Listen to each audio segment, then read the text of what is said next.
Let's look at the third chapter of James. James, the third chapter. Sunday morning, I talked about use your mouth to bless and not hurt. And I was saying that this is how you actually take control of your life. That's the other part. Aside from what God has done, He's given us all these exceeding great and precious promises whereby we are able to take part in the divine nature. God has already delivered us from the power of darkness. He's already put us into the kingdom, transferred us into the kingdom of God. And then you say, well, okay, what's left? Well, God says, beside all that God has done, we use diligence, we exercise, we employ every effort to make what God has called us to sure. So our part is to be diligent to practice and to demonstrate our faith in what we know God has done, and we take control of our life with what we know God has already done. So the blessings are ours, and the way we take part, we take control of our life is with our mouth. It's a little bitty thing, but that is what controls everything in our life. And the book of James, the third chapter, makes that very, very clear. And so it's important to keep consistent in what's coming out of our mouth. If we are blessed, then we are blessed. We're not trying to get God to bless us per se, but we are taking control with what we know God has done for us, and we are making sure that we refrain our tongue from guile and deceit, and we can control our whole life like that. See, first verse, my brethren, be not many masters. That simply means don't teach a lot of different things. You don't teach one thing and then teach the opposite. Be not many masters, knowing that we shall receive the greater condemnation. Because in many things we offend all. If any man offend not in word, the same is a mature, perfect man, and able to bridle the whole body. Now the Holy Spirit is giving us 4 little things to look at and consider, and we are seeing how these little things cause a big difference.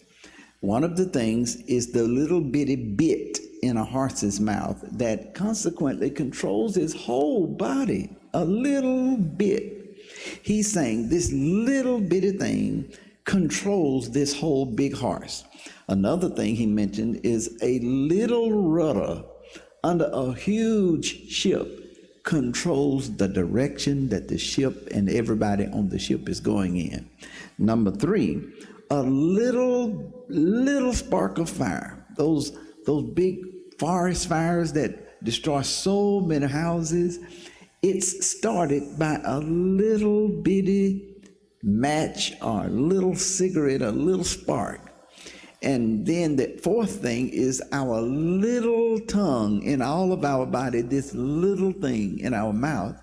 It controls everything about our life. It controls the direction our life is going in. So in order to take control of your life and enjoy what God has provided for us, our part, it starts with our mouth and believing something that God has said in our heart. That's how it all starts. That's how the new birth starts. Once that has happened, there is a commitment to keep it going the same way. Keep what you know God said that you have received in your heart, and then keep that full with a lot of deposits of what you know God said. And guard your eyes, guard your ear gates, guard your mouth, because your heart is where all of the issues of life proceed. Once you get once Jesus Christ comes in your heart, you wanna make sure, although you can't stop your tongue from saying what's in abundance in your heart. Whatever's in your heart is gonna come through your tongue. You can't tame your tongue, but you can do something to cause this untamed tongue to have a source of good deposits to speak out of. So you don't try to stop your tongue, you attend to your heart, and then whatever is in abundance in your heart, your mouth will speak it. And so how do I say, okay, I need to stop my tongue from saying? No, you deal with your heart, and whatever is in abundance in your heart, your tongue is going to speak it. Okay? Now, the Bible says that Jesus says, out of the abundance of the heart, the mouth speaks. Now, James said you can't tame the tongue. So how do I fix this? I make sure that I guard and I take control. I manage my heart. Because my heart, if these deposits that I put in my heart, my mouth is going to automatically bring that forth. So those three things. The third verse, behold, we put bits in a horse's mouth that they may obey us. And we turned about their whole body with that little bit. Then he said, look at another example. He said, behold the ships, which though they be so great and are driven with fierce winds, yet are they turned about with a very small helm. See, he's talking about very small things that control big things. Even so, the tongue is a little member and boasts great things. Look at how great a matter a fire kindleth. So a forest fire is started by a little kindling. Now, and the tongue is a fire, a world of iniquity. So is the tongue among our members, that it defiles the whole body, and it sets on fire the course of nature, and it is set on fire of hell. Because every kind of beast and bird and serpent and things in the sea is tamed and has been tamed of mankind, but the tongue can no man tame. It is an unruly evil, full of deadly poison. And for this reason, we use our tongue. He says, therewith bless we God, even the Father, and therewith curse we men, which are made in the similitude of God.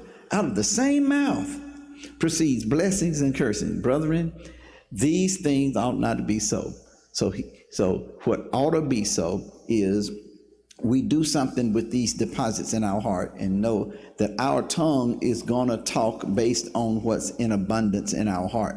It's in our heart what we believe, and then the mouth speaks. The mouth speaks. The tongue is connected to what's in your heart. Therefore, bless we God. Okay, the 10th verse. Out of the same mouth proceeds blessings and cursing. My brother, these things ought not to be. It ought not to be where out of the same mouth, two different things come. Now, how do we fix that? So James, I believe he was a pastor, he was explaining, now everything else is tamed, but you cannot tame your tongue. So how do you get your tongue to produce the kind of stuff that you want in your life? Because the goal is you control your life. You want to take control of the direction of your life. We know we can pray, but God has done so much already. Now he said, now you be diligent. Hearken diligently is one of the things that God says in the Old Testament. Hearken diligently means say it and then say it more and then say it more. Yeah, get what God said and say it and say it and just keep saying and saying louder. Hearken diligently. He, in the Old Testament, that's what he said. In the New Testament, he said, give diligence to make your calling and election sure. He's called you to a place. He called you to glory. He's done everything that needs to be done. And then he said, now use your mouth to take control of your life with what you know I've said. Put that in your heart. Your mouth will speak it. So how do I get my tongue to make my life go in the direction that it's supposed to go in? Well, out of the abundance of your heart, your mouth speaks. So he's about to tell you how to do that. Now, look at the 13th verse. This is James 3 and 13. James 3 and 13. Yeah. So he's about to tell you. Now, he's described the situation. He said, it ought not to be that out of the same mouth comes blessings and cursings, because people are made in the similitude of God, and God has done something to bring us up on his level. It ought to be the same thing, good water coming out, not bitter and sweet water. See, the 10th verse, out of the same mouth proceeds blessings and cursings. My brethren, these things ought not so to be. Doeth a fountain? See, he's giving some examples about in nature. Even nature don't contradict itself. Watch this. 11th verse. Does a fountain send forth at the same place sweet water and bitter? Second example. Can a fig tree, my brethren, see, he's probably not fussing. See, I slipped that in there. He said, my brethren, he's trying to help us to see it. You know, it sounds like he's fussing, but then he says, can a fig tree, my brethren, bear olive berries? Either can a vine bear figs? So can no fountain both yield salt water and fresh. So it's natural in nature, but he wants you to know, how do you fix the problem? How do you fix it where I can't tame my tongue, but I can do something, because my tongue is going to speak based on what's in my heart in abundance.